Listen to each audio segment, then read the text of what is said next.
Introdução. O propósito desta gravação é comentar e condensar um dos livros mais assombrosos jamais escritos. Pense e Fique Rico, de autoria de Napoleon Hill, que tem exercido influência na vida, realizações e fortunas de mais pessoas do que qualquer outro livro jamais publicado.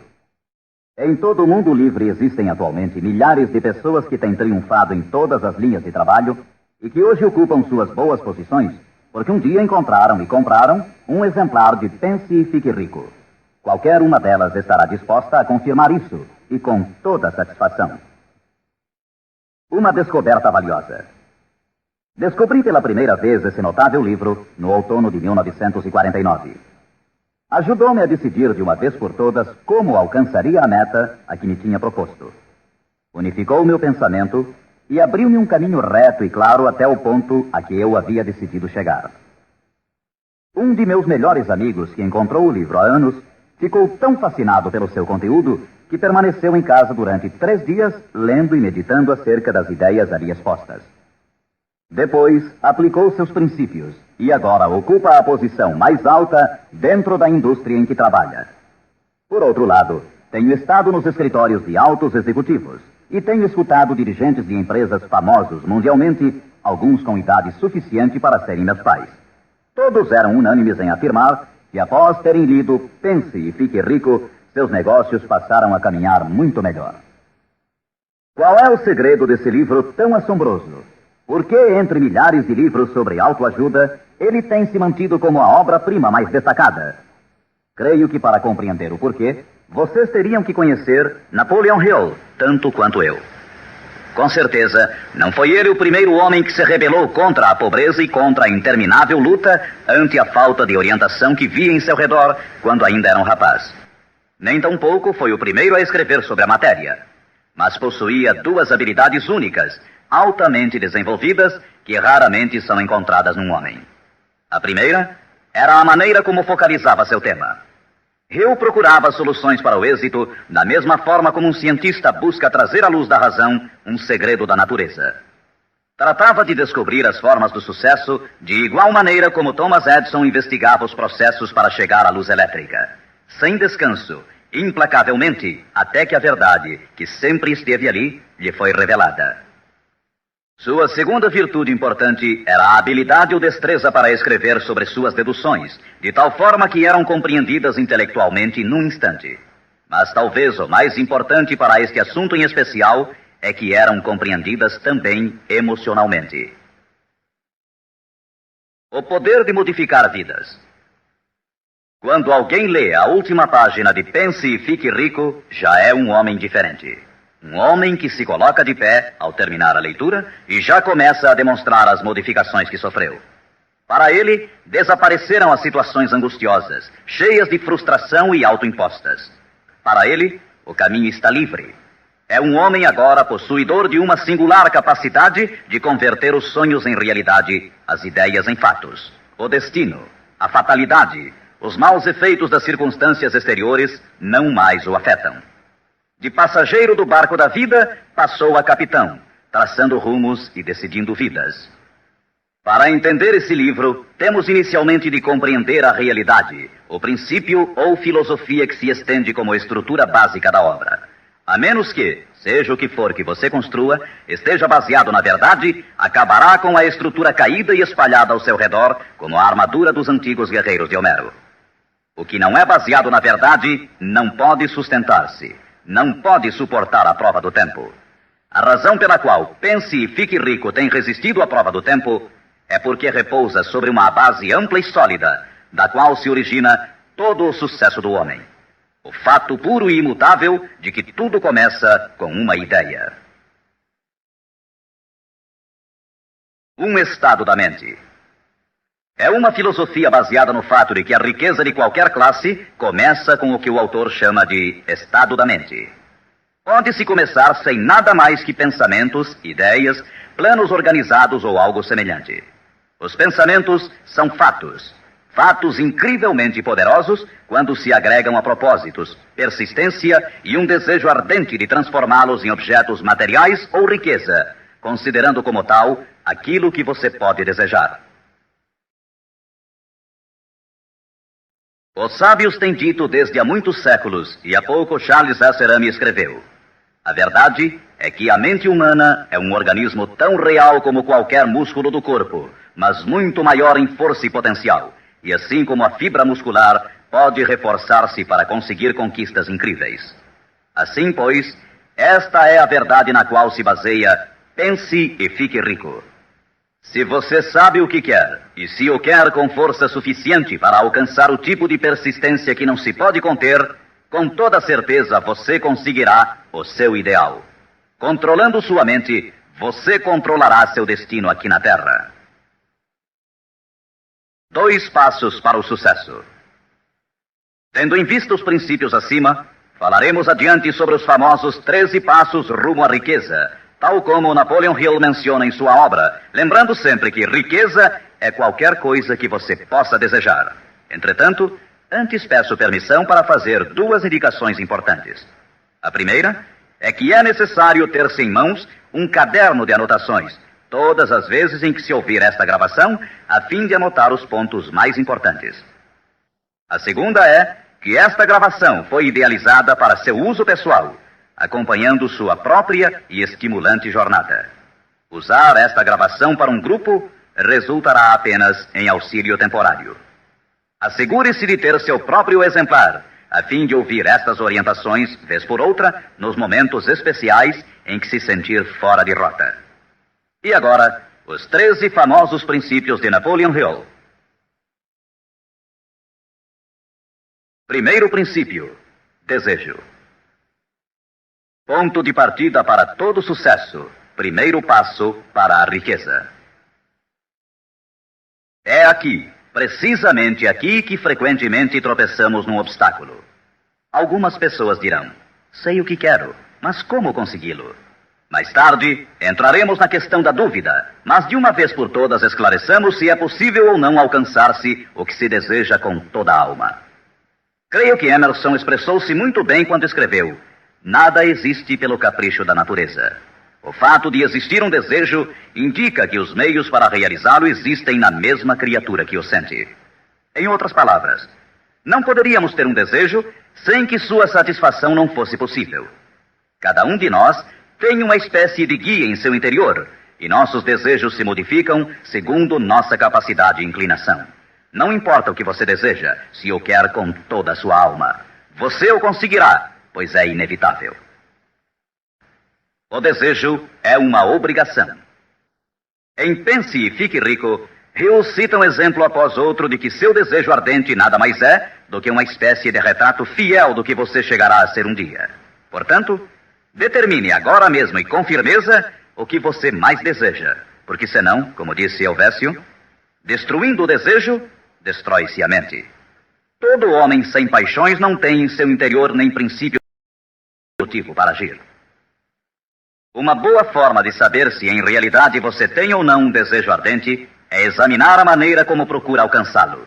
Se você vai atrás daquilo que crê desejar como se estivesse ensaiando, com timidez, com intenção de ir só se for seguro, não tem absolutamente um desejo ardente.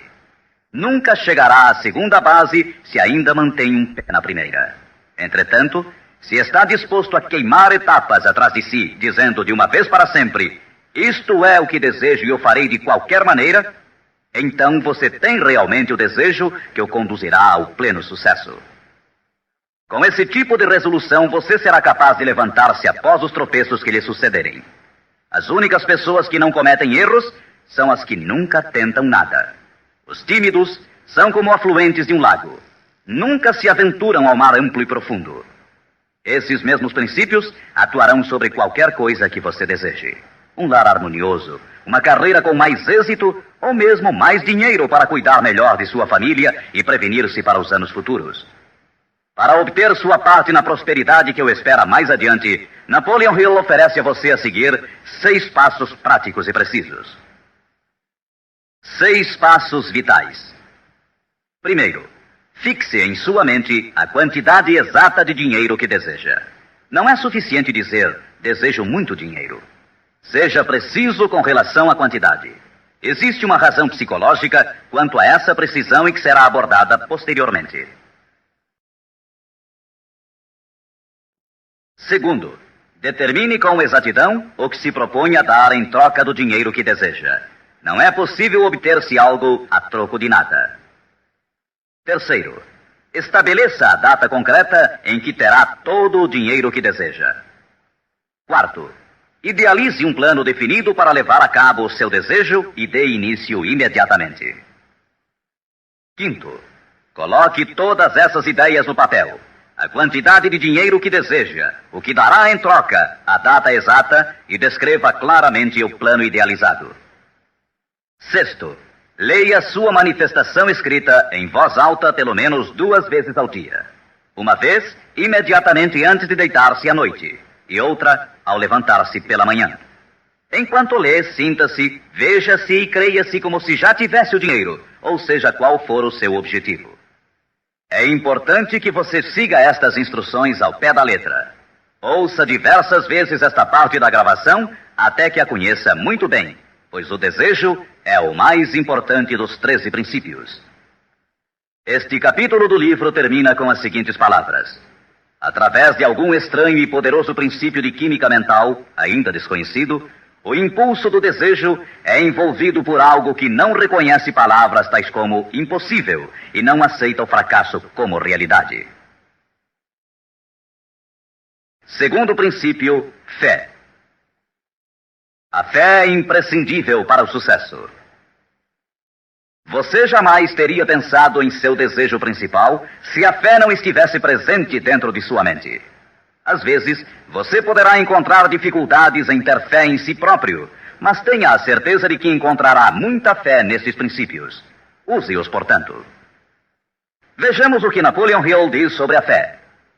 A fé é um estado de espírito que pode ser induzido ou criado por meio de afirmações ou instruções repetidas à mente subconsciente através do princípio da autossugestão. Isto significa nem mais nem menos que uma sugestão pode ser implantada por você mesmo, conscientemente, assim como uma autobiografia é uma história escrita por uma pessoa sobre si mesma.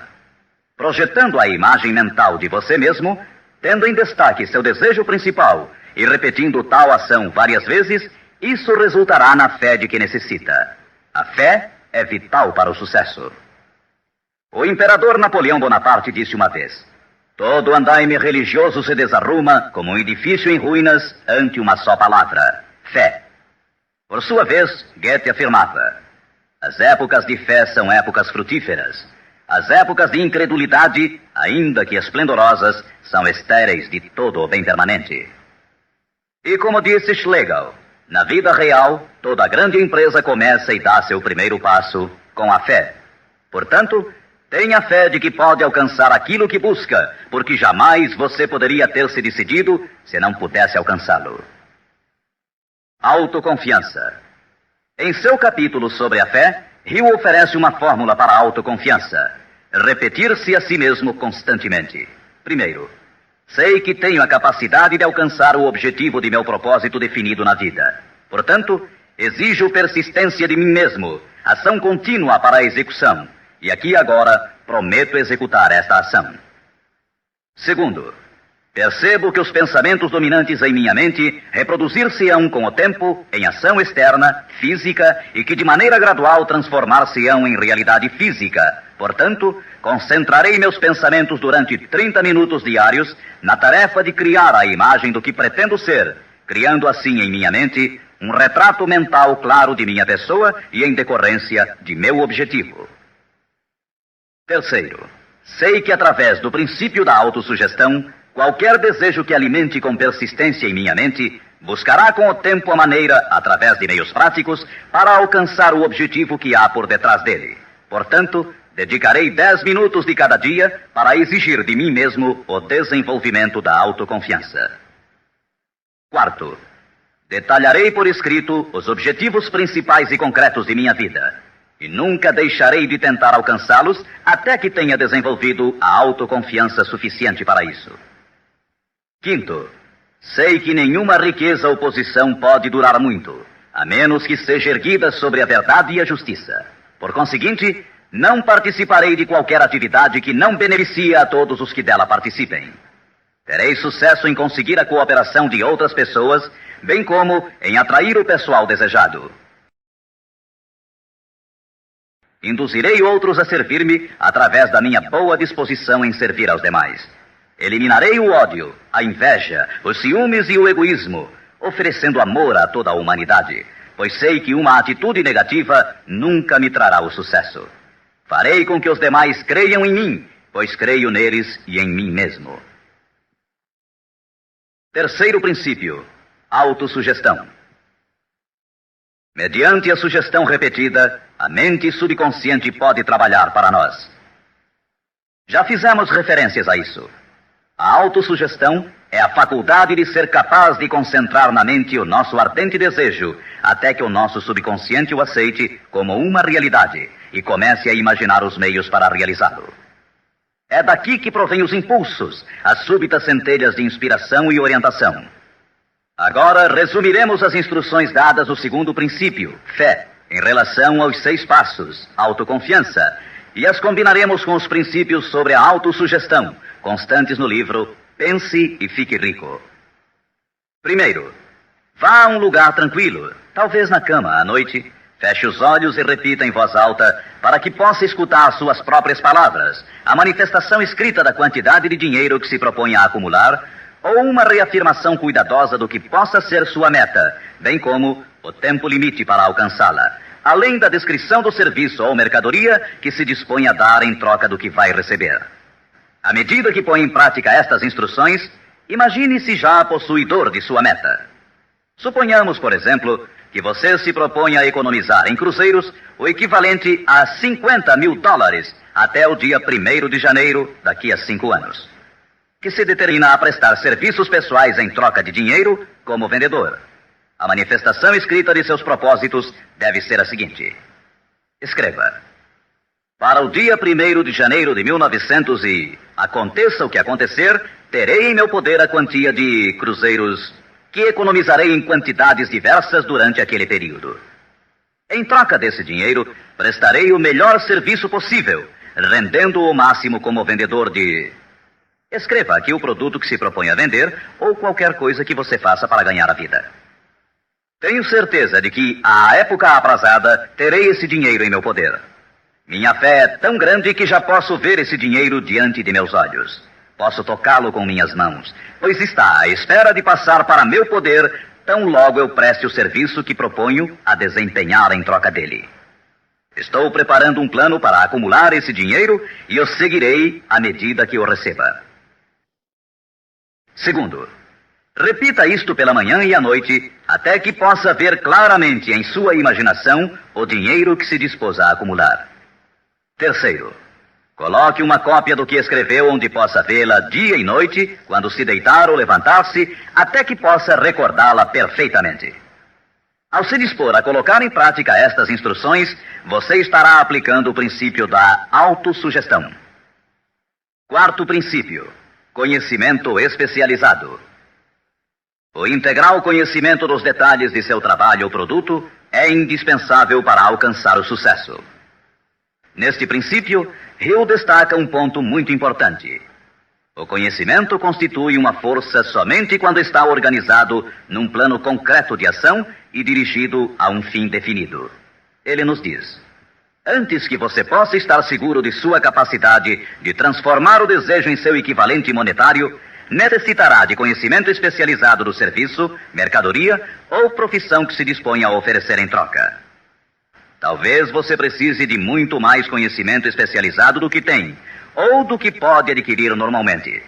Se for essa a situação, poderá resolver o problema mediante a utilização de um sistema que chamaremos de grupo mental.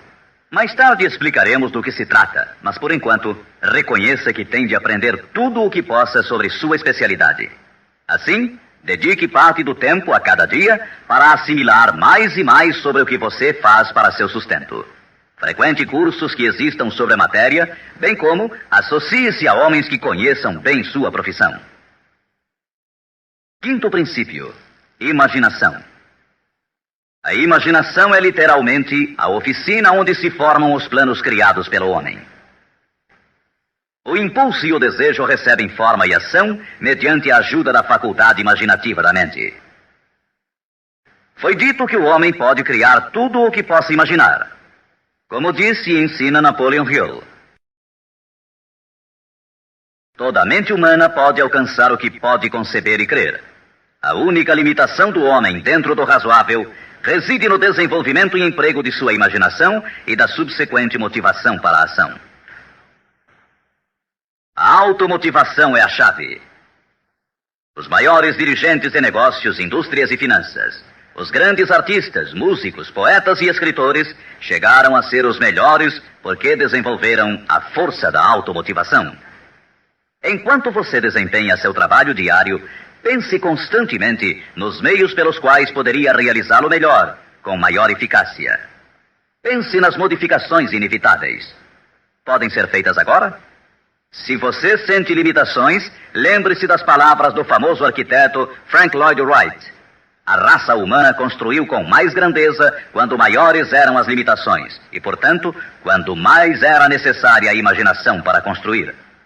As limitações parecem ter sido sempre as melhores amigas da arquitetura.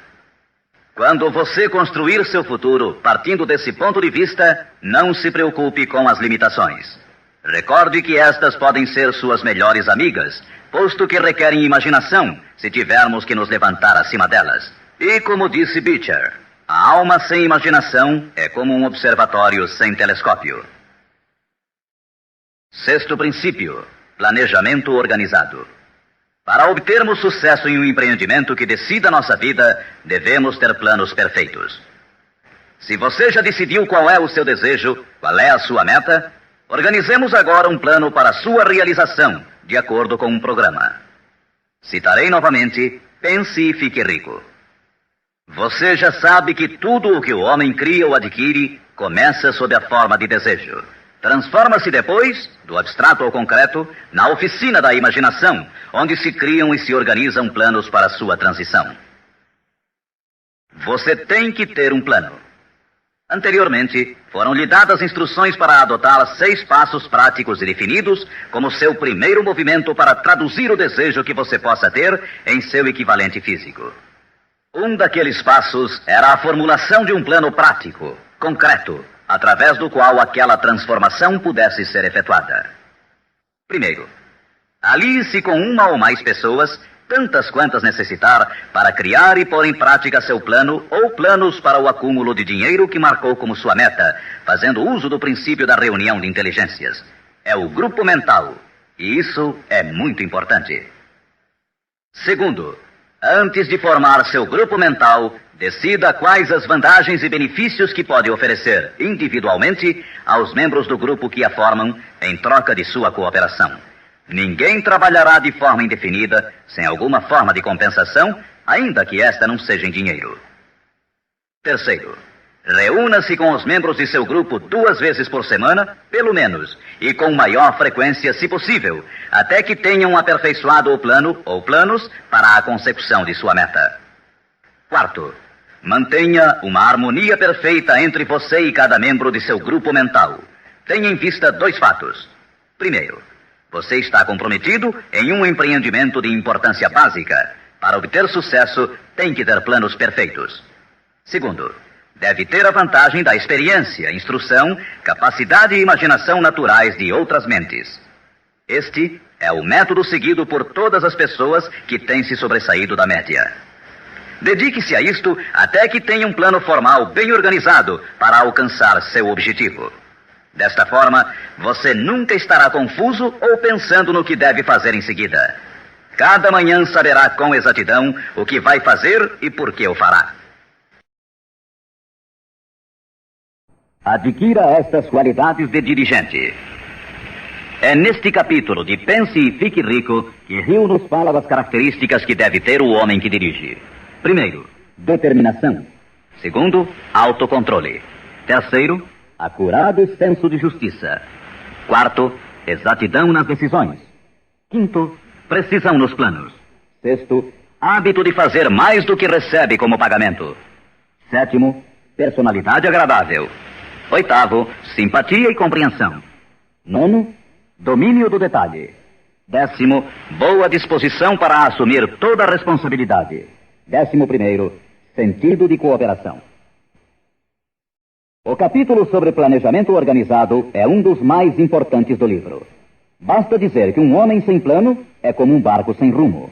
Não tem para onde ir e sofrerá um desastre quase inevitavelmente. Sétimo princípio: decisão. A demora, o oposto da decisão, é um inimigo que todo homem tem que vencer.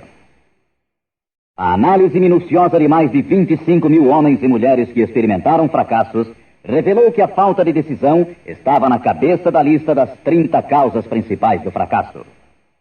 A análise de várias centenas de pessoas que haviam acumulado fortunas superiores a $1 milhão demonstrou o fato de que cada um deles tinha o hábito de tomar decisões com rapidez e lentamente modificá-las à medida que houvesse necessidade de uma alteração.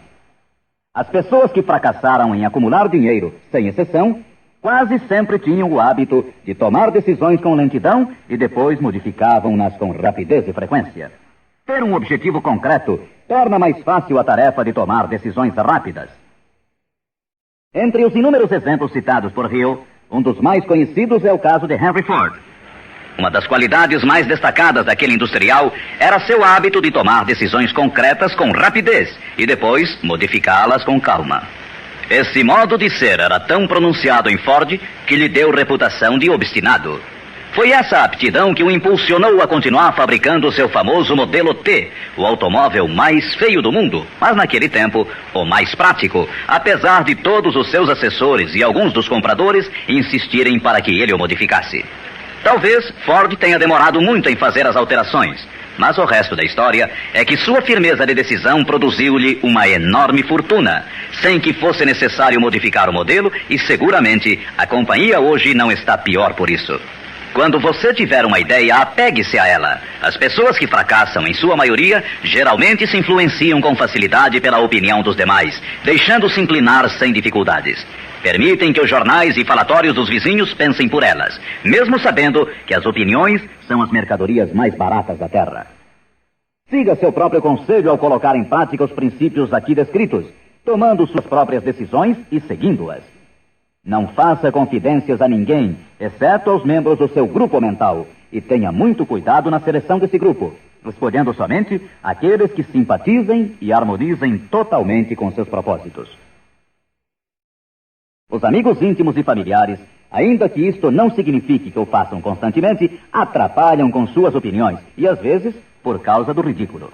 Milhares de homens e mulheres arrastam consigo complexos de inferioridade durante toda a vida, porque alguma pessoa bem intencionada, mas ignorante, destruiu toda a sua confiança através de opiniões ou expondo-as ao ridículo. Se uma decisão merece algo, você deve agarrar-se a ela até que a tenha desenvolvido completamente. Oitavo princípio: persistência. A força de vontade e o desejo, adequadamente combinados, constituem uma dupla irresistível. Segundo Hill, persistência é como a força de vontade e combina-se com o homem como o carvão ao aço. Em inumeráveis casos, a persistência tem sido a única diferença entre o sucesso e o fracasso. É a falta dessa qualidade, mais do que qualquer outra, que impede a grande maioria de triunfar. Tentam algo, mas tão logo o caminho se torna áspero, desistem. A experiência com milhares de pessoas tem demonstrado que a falta de persistência é uma fraqueza comum à maioria das pessoas. É um defeito que pode ser vencido pelo esforço. Se você quer realizar um determinado desejo, tem que formar o hábito da persistência. As coisas parecerão difíceis. Será como se já não houvesse razão para continuar. Tudo em você dirá que deve renunciar, que deixe de tentar. É precisamente então quando os homens se distinguem dos meninos. É aqui exatamente quando se percorre essa distância extra e se continua adiante que os horizontes se aclaram e os primeiros sinais da abundância que há de ser sua pela persistência começam a ser vistos. Com a persistência virá o sucesso. A persistência pode ser cultivada. A persistência é um estado mental, portanto, pode ser cultivada. Como todos os estados da mente, a persistência se baseia em causas definidas, e entre elas encontramos as seguintes. Primeira, unidade de propósito, saber o que se quer. Segunda, desejo. Terceira, confiança em si mesmo. Quarta, unidade de planos. Quinta, conhecimento preciso. Saber que seu plano é firme. Sexta, cooperação. A simpatia, a compreensão e a cooperação harmoniosa dos demais tende a desenvolver a persistência. Sétima, força de vontade. Oitava, hábito. A persistência é resultado direto do hábito. Nono princípio, usar a força de seu grupo mental. Duas mentes que se unem nunca deixam de criar uma terceira força, invisível, intangível, que pode ser comparada a uma terceira mente. É neste capítulo que Hill descreve a importância de formar-se um grupo de pessoas que simpatizem com o seu desejo. Esse grupo mental pode ser integrado de 2 ou mais indivíduos que, eventualmente, possam ter planos semelhantes. Com a decorrência das reuniões, você perceberá muitas vezes, ao estar discutindo algo com outra pessoa, que de repente surgem-lhe boas ideias, que são resultado dessa associação. Ideias que nunca apareceriam sem ela. O mesmo sucede com a outra pessoa. Estimule seu pensamento. Grande quantidade de boas ideias tem brotado de mentes individuais como resultado de participação em grupo. Associar-se a pessoas para formar o grupo mental não deve ser confundido com o fato de deixar que outros pensem por você, mas é estimular seu próprio pensamento através da associação com outras mentes. Ninguém sabe tudo. Quanto mais afins sejam as mentes reunidas, mais informações interrelacionadas estarão disponíveis. As grandes ideias são uma combinação de informações análogas. Assim, você deve escolher os membros de seu grupo com cuidado. Assegure-se que sejam pessoas que você respeita e que trabalhem conscientemente. Todos se divertirão muito e alcançarão suas metas muito antes. 10º princípio, entusiasmo. O entusiasmo provém da canalização de todas as energias corporais em termos positivos e louváveis. É neste capítulo que Napoleon Hill descreve a importância da mulher. A mulher que quase sempre auxilia o homem que luta pela consecução de metas meritórias. A opinião de Hill é de que praticamente todo dirigente é homem cujos êxitos foram inspirados em grande parte por uma mulher. Quando as coisas andarem mal, e pode estar seguro que isso ocorrerá em algumas ocasiões, você ver-se-á abandonado até pelos que você pensava que eram seus amigos. Mas se você conseguiu uma boa mulher, nunca estará só. Ela sempre o impulsionará a recomeçar uma e outra vez se necessário, e lhe dará um novo entusiasmo que nasce de sua fé em você. Ter alguém a quem amar é ter alguém com quem compartilhar seu êxito e realizações, que lhe felicite com o elogio que todos necessitamos de vez em quando. Um homem pode chegar a triunfar sem sua esposa e sem filhos, mas a plenitude da alegria se obtém através deles. Cuide de sua esposa e filhos como de seu maior tesouro. 11º princípio, a mente subconsciente. A mente subconsciente consiste em um campo de consciência no qual são classificados e registrados todos os impulsos do pensamento que chegam à mente objetiva através de qualquer dos 5 sentidos. Da mente subconsciente, você pode aproveitar ou tirar os pensamentos como quem tira cartas de um arquivo. Ela recebe e arquiva impressões sensoriais ou pensamentos independentemente de sua natureza. Você pode semear à vontade em sua mente subconsciente qualquer plano, ideia ou propósito que deseje traduzir em seu equivalente físico ou monetário. O subconsciente atua primeiro sobre os desejos dominantes que se mesclaram, como as emoções, como a fé.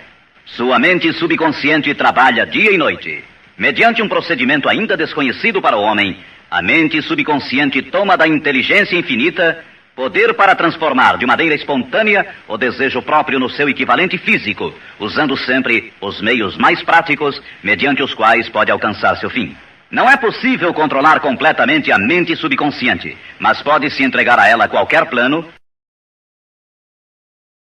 desejo ou propósito para que seja transformado em algo concreto. Ninguém sabe muito sobre o que chamamos a mente subconsciente ou mesmo de subconsciente. Sabemos que é incalculavelmente poderosa e que pode solucionar nossos problemas se corretamente empregada. A melhor forma é manter na mente consciente, tão frequentemente quanto possível, uma imagem clara de si mesmo, como se já tivesse alcançado a meta desejada. Defina-a com clareza e projete-a na tela de sua mente. Retenha-a. Veja-se fazendo e tendo as coisas que obterá depois de alcançado seu objetivo.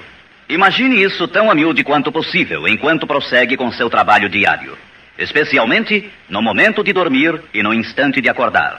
Assim, seu subconsciente começará a conduzi-lo pelos caminhos mais lógicos para o objetivo que imaginou. Não lute contra ele. Siga seus lampejos repentinos, as ideias que venham à sua mente. Esteja seguro que é seu subconsciente tentando chegar à sua mente consciente. Se você prosseguir assim, ficará surpreso e encantado com as ideias maravilhosas que parecerão brotar do nada. As vidas dos grandes homens e mulheres que parecem milagrosas para as pessoas normais não são mais do que a expressa satisfação de seus ardentes desejos através de sua mente subconsciente. No princípio seguinte, falaremos mais sobre o sexto sentido, que parece controlar a vida dessas pessoas, mas somente dos que souberam condicionar sua mente subconsciente. O tempo não significa nada para o subconsciente. Um homem poderia trabalhar com firmeza em seu labor durante 40 anos e não conseguir alcançar o que é possível em 3 ou 4 anos, mediante a aplicação adequada desses princípios. Sua mente subconsciente não pode permanecer ociosa. Se você não implantar desejos dentro dela, quaisquer ideias que surgirem como resultado de seu descuido servirão de alimento para ela. Lembre-se que você vive no meio de todo o gênero de impulsos e pensamentos que chegam a seu subconsciente sem seu conhecimento. Alguns desses impulsos são negativos e outros positivos. Você deve evitar os impulsos negativos e ajudar a influenciar de maneira espontânea sua mente subconsciente mediante impulsos positivos de desejo. Quando conseguir isso, terá a chave que abrirá a porta para o subconsciente. Bulwer escreveu: o homem que triunfa sobre seus semelhantes é aquele que muito breve na vida discerne com clareza seu objetivo e caminha para ele com todas as suas forças. Inclusive, o próprio gênio não é mais do que a observação minuciosa reforçada pela consistência do propósito. Todo homem que observa atentamente e atua com firmeza converte-se inconscientemente em gênio. Há que se notar que foi dito inconscientemente. Saiba o que quer. Decida de uma vez por todas o que haverá de ser seu. Mantenha-se firme em seu rumo, impulsionado pela fé, e seu subconsciente fará o resto. 12º princípio: o cérebro. O cérebro possui a força mais maravilhosa, milagrosa, de maior potência que o mundo já conheceu. Se você tivesse acesso a toda a riqueza do mundo e pegasse apenas uma moeda, estaria fazendo mais ou menos o que muito provavelmente tem feito ao usar seu cérebro. Nada é mais lastimável no mundo do que a incompreensão da maioria das pessoas com relação ao potencial de seu cérebro e das mentes consciente e inconsciente às quais está acoplado. Sua própria central elétrica. O número de linhas que ligam entre si as células cerebrais é igual ao algarismo 1, seguido por 15 milhões de zeros. Calcula-se que existem de 10 a 14 bilhões de células no córtex cerebral humano normal. É inconcebível, pois, que esta intrincada maquinaria deva existir com o único propósito de manter as funções físicas inerentes ao desenvolvimento e manutenção do corpo físico. O cérebro é o mecanismo que nos deu o avião supersônico, os satélites artificiais, os foguetes que adentram no espaço exterior, as artes, as ciências, etc. Tudo o que hoje sabemos, usamos e usaremos no futuro, tem saído desta pequena massa cinzenta que todos nós temos. Pode você duvidar, ainda que por um momento, de que pode trazer a você e aos seus o que quer que deseje aqui na Terra? É evidente que não conseguirá se admitir que sua força é como a de uma pessoa que deixa de agir, como aqueles que nem sequer pensaram nisso alguma vez. Deixe para o cérebro o trabalho que você decidiu realizar e veja como ele o executa. 13º princípio: o sexto sentido. O sexto sentido é o equipamento receptor através do qual chegam à mente ideias, planos e pensamentos que às vezes recebem o nome de lampejos repentinos ou inspirações. O sexto sentido pode ser descrito como sendo o sentido através do qual a inteligência infinita pode e efetivamente se comunica com o indivíduo de maneira espontânea e sem esforço algum por parte deste. Eis aqui a base desta filosofia. Só pode ser assimilada, compreendida e aplicada depois de dominados os primeiros 12 princípios. O sexto sentido é aquela parte da mente subconsciente que nos referimos como imaginação criadora e desafia qualquer descrição. Por outro lado, torna-se difícil explicar o que seja para qualquer pessoa que não tenha dominado os demais princípios desta filosofia, o que estes princípios representam, porque falta a essa pessoa o conhecimento e a experiência com os quais possa comparar o sexto sentido. Este sentido pode ser adquirido. O sexto sentido não é algo que possa ser ligado e desligado à vontade. A capacidade de empregar essa enorme força chega pouco a pouco, através da aplicação dos outros princípios que esboçamos. Muitos indivíduos adquirem um conhecimento prático do sexto sentido antes dos 40 anos de idade. Entretanto, com maior frequência é adquirido depois de bem passados os 50, porque as forças espirituais com as quais está intimamente ligado o sexto sentido geralmente não amadurecem e chegam a ser utilizadas, senão através de vários anos de meditação, de autoanálise e de pensamentos corretos. Todavia, nada nos impede que comecemos a desenvolvê-lo desde agora, aplicando com entusiasmo os princípios que foram expostos até aqui. Lembre-se disto. O homem nada pode criar que não tenha gerado antes sob a forma de um impulso de pensamento, que vai se traduzindo em equivalente físico, ainda que seja pensamento espontâneo ou involuntário. Finalmente, recorde-se sempre deste conselho. Afaste o temor de sua mente, concentrando-se na imagem mental de sua meta, seu maior desejo, e vença. O que vários homens famosos acharam desta mensagem? Agora, quero mencionar que Pense e Fique Rico tem recebido a entusiasta aprovação de muitos dos maiores homens que existiram. Todos esses grandes homens aplaudiram e usaram os princípios de Napoleon Hill. Citarei somente alguns. Os presidentes dos Estados Unidos, William Howard Taft e Woodrow Wilson. F.W. Woolworth mencionou que havia aumentado muito sua cadeia de armazéns aplicando muitos destes princípios. Robert Dollar, que construiu uma grande companhia de navegação, escreveu: se há 50 anos tivesse usado esta filosofia, imagino que poderia ter feito tudo o que fiz na metade do tempo. Tenho esperança que o mundo a descubra e o recompense. Samuel Gompers disse: o domínio destes princípios é uma apólice de seguro contra o fracasso. John Wanamaker, o príncipe dos comerciantes, escreveu: sei que seus fundamentos são reais, porque os tenho aplicado em meu negócio há 30 anos. Também o aplicaram George Eastman, o maior fabricante de câmaras fotográficas do mundo, Thomas Edison, Luther Burbank, Theodore Roosevelt, E.M. Statler, John Rockefeller e muitos mais. Como é óbvio imaginar-se, as opiniões destes homens não poderiam ser compradas com todo o dinheiro do mundo. O que temos mencionado aqui pode mudar sua vida, pode trazer-lhe todas as coisas proveitosas que deseje na vida para você e sua família. Afaste-se da média, do medíocre e enderece seu rumo de acordo com os sonhos de seu coração. Estes 13 princípios não o decepcionarão nunca enquanto você os empregar. Sua grande oportunidade pode estar precisamente onde você se encontra agora. Siga estas instruções fielmente e o resultado aparecerá diante de você. A última recomendação de Napoleon Hill: não procure a oportunidade longe, mas sim a reconheça e aproveite-a onde você se encontra.